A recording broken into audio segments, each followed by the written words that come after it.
休みか。来週。それはやられる。それだったらお前がバズる。そうなったらここでやる。住み込みで恥ずかしいからね。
ではでは。いろいろ話したら忘れた。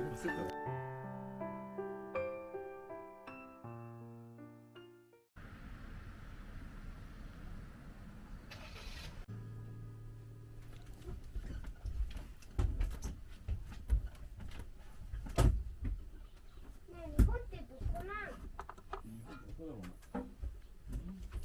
地球の。ここに住んでない。ここになんか違うな。韓国に近い。あ、ここに。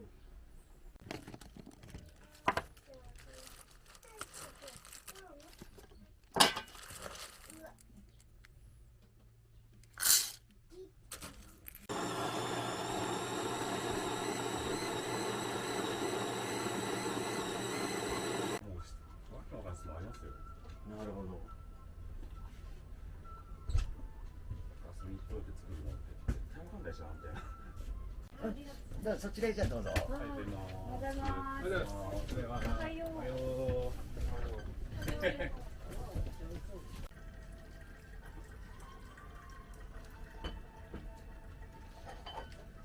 どちらからいらっしゃってるんですか？屋久島ってなんか、大久野島か。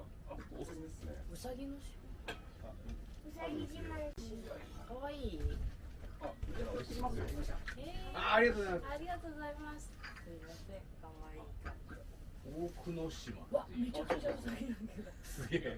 本当キャベツとか人参どっかのスーパーで買って持っていくとバーって寄ってくるんで。これはどういうことなんですか？うさぎが。人参の一番大好物。朝。ありがとうございます。すみません。数値メーカー。ありがとう。限定の桜